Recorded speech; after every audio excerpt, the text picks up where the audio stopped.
Welcome back to A Minute with Chelsea. This is the part 2 to the vlog I posted yesterday. You are joining us for the Hobbit Hikers adventure. We are now in Victor, Idaho. We were currently in Salt Lake City, but we've traveled to Victor, Idaho to stay in this Conestoga covered wagon. Here is a tour of all the snacks we brought to our wagon and a little Hobbit Hikers water bottle here. After we explored the grounds, we decided it was a little bit like snacky snack time. We were all kind of hungry. We've been traveling all morning. We had been traveling all morning and we finally made it to our wagon, and it was about afternoon at this point, but it was really beautiful. We decided to get back into the car and take a drive down to Jackson, Wyoming. We wanted to go to Jackson Hole and kind of like look downtown and see what they had going on. But we're not actually going to explore Jackson Hole today. We're just driving through because my friend Becky, who has traveled with the Hobbit Hikers, she was in Yosemite and she was on the last Yellowstone trip. She is meeting us down at Mormon Row, which is a part of Grand Teton National Park, so that we can watch the sunset together. There she is. We're saying, hi, Becky. That's Shelby and Becky. Mormon Row has all of these very, very, very old farmhouses and homesteads from back, like, I don't know, I'm not good at history, a long time ago.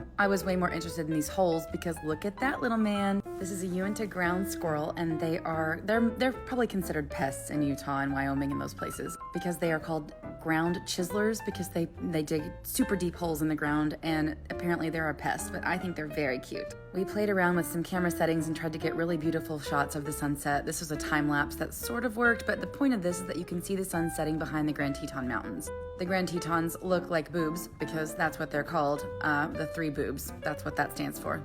Shelby kept accidentally calling them Le Triple Trois. Also, I got a new camera. It's a 360-degree angle camera, so get ready for lots of shots like that because I'm very pumped about it. There are also really beautiful thistles everywhere, and I was like, that's what Eeyore eats, I'm pretty sure. After we took pictures of the sunset and walked through Mormon Row, we all got back in the car. Becky went back to her hotel. We saw this license plate that said Goon, and I was like, Crab Rangoons. And Shelby and Annalise and I got back in Annalise's car and decided to go have dinner. We wanted some really, really good dinner because, you know, when you're at camp, dinner is good, but it's not sit-down hot restaurant good. So we wanted a really like filling, fat-ass meal.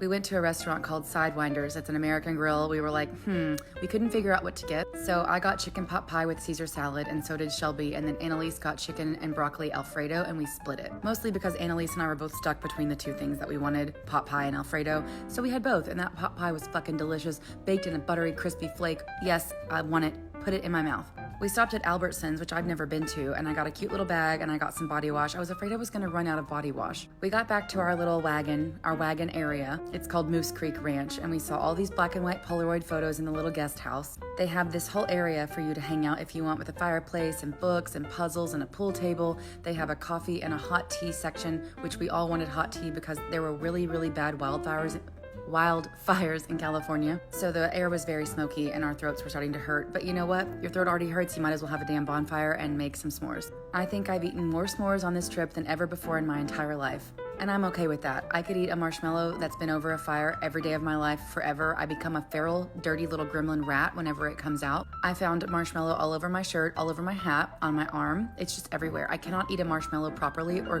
quietly or well. So Shelby and I are sitting out by this campfire making s'mores, and we see this person in the trees, and we're like, what the hell is that? And Elise is like, ooh, I'm coming to haunt you in my prairie nightgown. We always get the giggles when we're together. We're just stupid. Hit that bell and turn on the notifications for my post because the next adventure is crazy. We're going to Yellowstone.